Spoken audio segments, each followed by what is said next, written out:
Terima kasih. Bismillahirrahmanirrahim. Assalamualaikum warahmatullahi wabarakatuh. Salam Waalaikumsalam warahmatullahi wabarakatuh. semua. Shalom, Om Swastiastu, Namo Buddhaya, salam kebajikan dan salam sehat.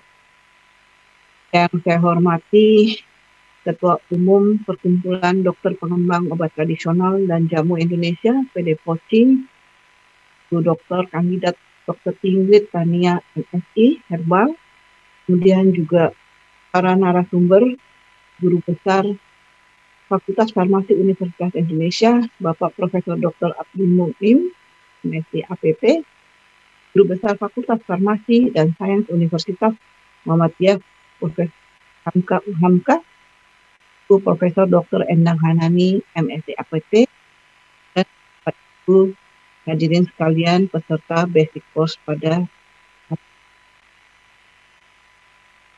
pertama kami menyampaikan permohonan maaf Bu Kepala Badan POM Dr. Peti Kalukito berhalangan hadir. Ada kunjungan baru yang sudah dijadwalkan lama. Dan saya untuk membacakan sambutan yang sudah disiapkan oleh beliau. Alhamdulillah, dengan penuh rasa syukur kepada Allah Subhanahu wa Ta'ala, hari ini kita dapat kumpul pada kegiatan Basic Course Fundamentals of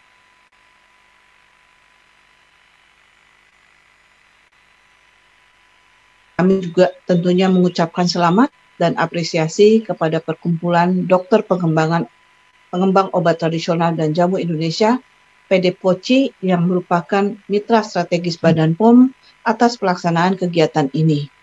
Badan POM menyambut baik pelaksanaan forum ini sebagai salah satu upaya dalam mendukung percepatan pemanfaatan obat bahan alam Indonesia di fasilitas pelayanan kesehatan. Bapak Ibu hadirin sekalian, pandemi COVID sebagaimana kita ketahui telah memberikan berbagai tantangan dan juga pengalaman, dan tentunya juga memberikan hikmah berharga untuk pentingnya kemandirian serta penggunaan produk natural dari sumber daya yang kita miliki. Pada saat krisis pandemi melanda, kita tentunya masih ingat dimulai dengan Presiden kita Pak Jokowi mempromosikan, mengkampanyekan jamu empon-empon sehingga demand jamu meningkat sejalan dengan kesadaran masyarakat untuk memelihara kesehatan dan daya tahan tubuh dengan mengkonsumsi produk dari bahan alam. Potensi bahan alam Indonesia yang melimpah juga perlu terus digali sesuai arahan Presiden bahwa kekayaan keagaan hayati Indonesia harus menjadi modal dasar kebangkitan industri obat dalam negeri serta penguatan ketahanan kesehatan masyarakat. Kita tahu bahwa pemerintah telah menerbitkan Impres nomor 6 tahun 2016 tentang percepatan pengembangan industri farmasi dan alat kesehatan sebagai landasan kebijakan dalam membangun kemandirian persediaan farmasi nasional, termasuk obat bahan alam.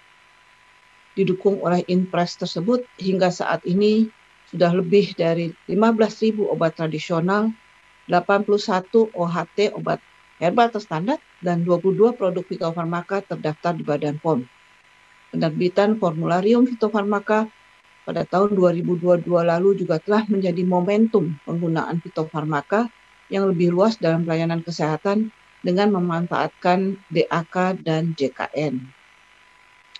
Dukungan pemerintah pada pengembangan dan pemanfaatan obat bahan alam juga tercermin dalam Undang-Undang Kesehatan yang baru saja disahkan beberapa hari lalu. Salah satu substansi penting yang diatur dalam undang-undang tersebut yaitu terminologi obat bahan alam yang menggantikan terminologi obat tradisional untuk mengkategorikan produk mengandung bahan berkhasiat dari bahan alam. Terminologi ini memberikan peluang lebih luas untuk pemanfaatan obat bahan alam pada pelayanan kesehatan formal.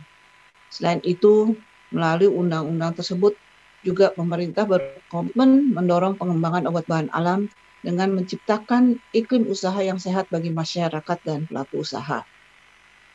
Bapak Ibu sekalian yang kami banggakan, kita sangat patut bersyukur bahwa melalui dukungan regulasi dari pemerintah dan juga tentu dukungan dari seluruh sektor pelayanan kesehatan tradisional saat ini semakin berkembang.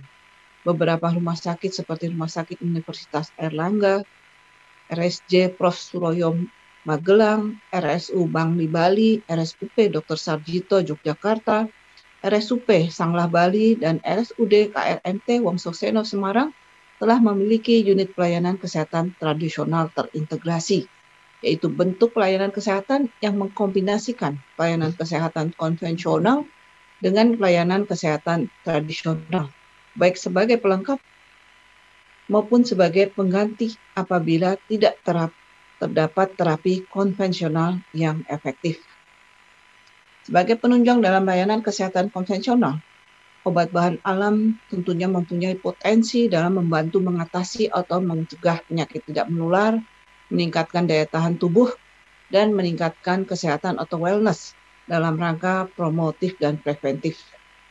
Selain keragaman bahan alam, Indonesia juga memiliki kekayaan ragam pengobatan tradisional. Bulan lalu, Badan POM mengikuti kegiatan pengembangan pengobatan tradisional USADA di Bali. Tentunya program-program seperti ini perlu dikembangkan di wilayah lain di Indonesia melalui dukungan lintas sektor dan seluruh pemangku kepentingan terkait.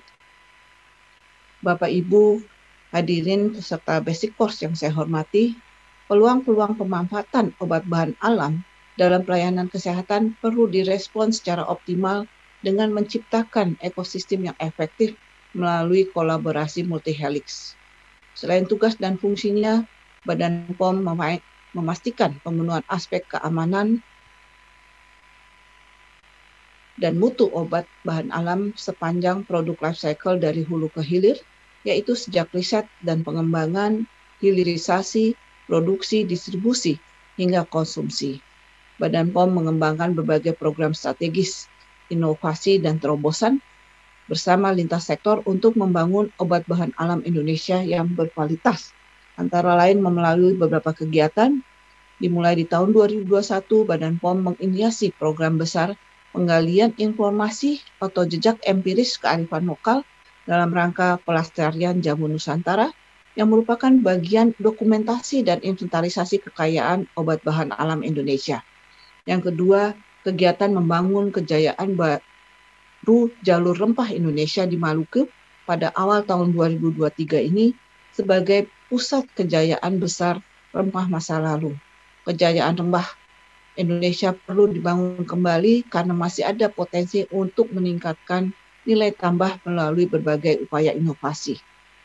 Kemudian yang terakhir, bulan lalu Badan POM menyelenggarakan kegiatan membangun kemandirian nasional obat bahan alam melalui dukungan pasokan bahan baku yang aman dan bermutu sebagai dukungan terhadap ketersediaan dan akses bahan baku obat bahan alam yang aman, berkualitas, dan secara konsisten. Badan POM terus berupaya mengembalikan citra obat tradisional melalui program intensitas pengawasan dan penindakan obat tradisional mengandung bahan kimia obat BKO dari hulu ke hilir dengan memperkuat kolaborasi lintas sektor. Di sisi lain, Badan POM juga terus memberikan dukungan peningkatan kapasitas UMKM dan daya saing produknya. Kegiatan yang dilakukan antara lain BIMTEK, sosialisasi, pendampingan, fasilitasi, simplifikasi, hingga keringanan biaya perizinan, dan juga menggalang program strategis orang tua angkat otak bagi UMKM obat tradisional atau jamu sebagai wujud kontribusi industri besar membantu UMKM dalam meningkatkan kapasitas UMKM. Selain dukungan produk aman yang berkualitas, pelayanan kesehatan tradisional juga perlu didukung dengan tenaga kesehatan yang kompeten dan profesional. Tenaga kesehatan sebagai ujung tombak dalam pelayanan kesehatan dituntut untuk selalu update sehingga memerlukan bekal pengetahuan yang memadai, antara lain terkait profil kemanfaatan, keamanan produk yang dibutuhkan dalam pengobatan pasien. Kegiatan pengembangan kompetensi seperti ini sangat penting dan perlu direplikasi agar semakin banyak tenaga kesehatan yang berkompeten dalam pelayanan kesehatan tradisional. Klinisi dan praktisi kesehatan merupakan mitra strategis Badan POM. Untuk itu, kami mengajak para tenaga kesehatan agar bersama-sama mengedukasi masyarakat dan meningkatkan literasi masyarakat sehingga cerdas dalam memilih dan menggunakan obat tradisional.